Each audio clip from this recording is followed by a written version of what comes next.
E aí, pessoal, aqui é o Felipe. Sejam bem-vindos a mais uma aula aqui do nosso curso de perspectiva. Nessa aula, eu quero falar para vocês a respeito de três conceitos que a gente precisa entender para começar a desenhar em perspectiva. E esses três conceitos são a linha do horizonte, o ponto de fuga e o nível dos olhos. Quando a gente desenha em perspectiva, é importante a gente saber onde está a linha do horizonte para que as demais regras que a gente vá aplicar sobre o nosso desenho respeitem essa linha do horizonte, tá? E o que é a linha do horizonte no desenho de perspectiva? Bom, é bem simples. É o lugar, se a gente olhar no horizonte sem nada obstruindo a nossa visão, a linha do horizonte vai ser esse lugar onde a Terra se encontra com o céu. É o que a gente vê mesmo no horizonte. Quando a gente observa o horizonte, é a linha que a gente vê que separa o céu da Terra. Então, se a gente olhasse aqui nessas fotos, a gente vai conseguir perceber que a nossa linha do horizonte é essa daqui, ó. O lugar nas fotos onde o céu vai encontrar com a terra. Aqui no caso de serem praias, né, mais fácil da gente visualizar, onde o céu encontra com o mar. É importante a gente perceber que na nossa imagem, essa linha do horizonte, ela vai existir mesmo que existam montanhas ou prédios obstruindo a visão dela. Então, no caso aqui, ó, a nossa linha do horizonte vai ser aqui, tá bom? Então é sempre importante na nossa imagem, quando a gente for fazer, a gente pensar onde está essa linha do horizonte. Uma outra coisa bem importante da gente perceber quando a gente for desenhar em perspectiva é o ponto de fuga, tá? E o que vai ser o ponto de fuga no nosso desenho de perspectiva? Nosso ponto de fuga vai ser esse lugar na nossa linha do horizonte, onde todas as linhas que estiverem avançando em profundidade vão se encontrar, tá? Todas as linhas que forem paralelas e estiverem avançando em profundidade vão se encontrar, tá? Aqui eu peguei três imagens com um ponto de fuga. Nesse primeiro momento é importante a gente entender que podem existir mais de um ponto de fuga na mesma imagem e vão existir sistemas com mais de um ponto de fuga, tá? Mas é importante a gente entender aqui nesse primeiro momento que o ponto de fuga é esse local que reside na nossa linha do horizonte, tá? Onde as linhas que avançam em profundidade vão se encontrar. Então aqui, ó, nesse caso dessas três imagens, a gente pode pegar aqui primeiro, separar aqui e marcar a nossa linha do horizonte, né? Bom, daí então a gente traçou aqui as nossas linhas do horizonte, né? Se a gente reparar, ó, todas essas linhas que são paralelas, né? Que no mundo real elas nunca se encontrariam, né? Elas são linhas que estão retas. Aqui no nosso desenho de perspectiva, elas vão se encontrar, tá vendo? Ó, os dois lados da rua, lá no ponto de fuga. Essas duas faixas, que a gente sabe que no mundo real são duas faixas retas, uma do lado da outra, vão se encontrar lá no nosso ponto de fuga. Aqui no trilho do trem, ó, mesma coisa, vamos fazer aqui os nossos trilhos do trem, eles se encontram lá no ponto de fuga.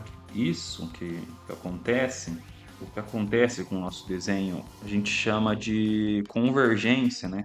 É o conceito de convergência, onde as nossas linhas que são retas, elas vão e avançam na profundidade, elas vão convergendo até se encontrar lá no ponto de fuga. Vou pegar mais ou menos a mesma distância aqui, onde aqui acaba e começa a graminha, né? E nessa rua também, se eu pegar a fuga vai ser mais ou menos aqui. De uma calçada até outra, ela vai converger lá no nosso ponto de fuga, tá bom? Deixa eu ver se eu consigo pegar aqui mais ou menos, ó. Você pode ver que o topo de todos os prédios, ó, desce lá no ponto de fuga.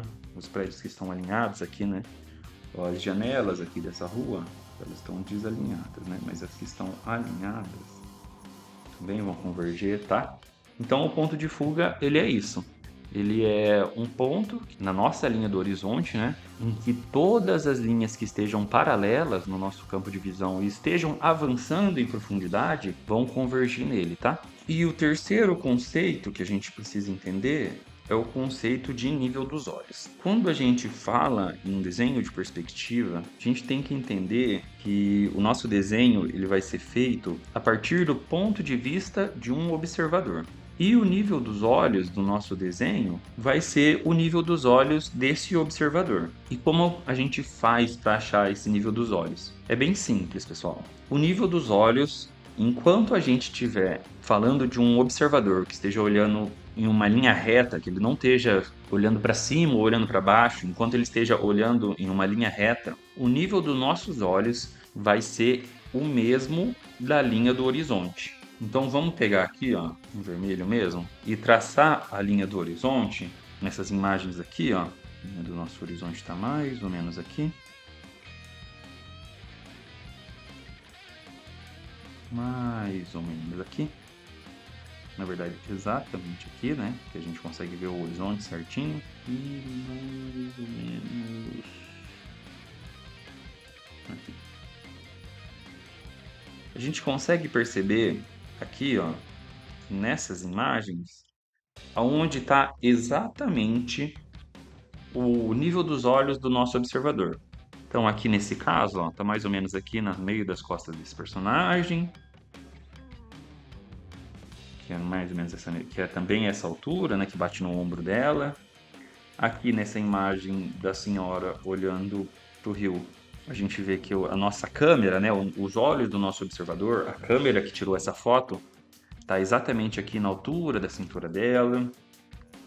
E aqui nessa foto dessa família, a gente tem a nossa câmera, né, o olho do nosso observador, bem aqui nessa altura aqui, ó, tá?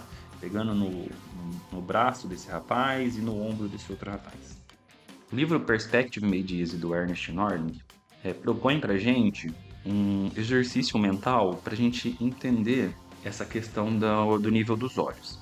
Ele pede para que a gente se imagine em uma sala inundada de água até a altura dos nossos olhos. A linha que divide o que está inundado, o que está debaixo d'água e o que não está, o que está fora da água, ela é o que a gente vai chamar de nível dos olhos. Se a gente imaginasse uma janela nessa sala inundada e olhássemos através da janela, a gente ia perceber que a linha do horizonte ia estar na mesma altura dessa linha que divide a parte inundada da parte seca, porque a linha do horizonte e a linha dos olhos, elas estão na mesma altura. Ainda imaginando esse exercício de sala inundada, você pode perceber que a gente vai ver a parte de cima de tudo que estiver debaixo d'água e também vai ver a parte de baixo de tudo que estiver em cima da água. Antes da gente começar a desenhar, pessoal, é importante da gente entender também essa questão das linhas paralelas, tá? Por definição, linhas paralelas são linhas que estão sempre na mesma distância. Porém, quando a gente está falando de desenho de perspectiva, as linhas paralelas de um objeto vão converger em um único ponto, enquanto elas avançam na profundidade, que vai ser o nosso ponto de fuga. E esse conceito de que as linhas se juntam num único ponto é chamado de conceito de convergência. É importante a gente frisar que todas as linhas que estiverem paralelas a uma determinada linha vão convergir no mesmo ponto de fuga. Quando a gente desenha um objeto em perspectiva, a gente pode atentar que a gente vai ter 3 conjuntos de linhas paralelas, que vão ser a nossa largura, o nosso comprimento e a nossa altura. Esses 3 conjuntos são paralelos entre si. Uma forma bem legal da gente encontrar o nível dos olhos é simplesmente estender as linhas que avançam em profundidade de um desses conjuntos e a gente encontrar o ponto onde ela encontra. Fazendo isso, a gente encontra o nosso ponto de fuga e também encontra o nosso nível dos olhos e linha do horizonte. Quando a gente fala de um único ponto de fuga, a gente percebe que só um dos lados do nosso objeto vai sofrer essa deformação de perspectiva. Somente um desses lados vai avançar na profundidade e ter essa distorção devido à convergência. Isso vai acontecer porque os dois outros conjuntos de paralela do nosso objeto vão estar na mesma distância do nosso observador. Talvez possa parecer um pouco difícil assim à primeira vista, mas pode ficar bem tranquilo. Na nossa próxima aula a gente já vai começar a desenhar e aplicar isso que a gente aprendeu, e vocês vão ver que são coisas bem simplesinhas.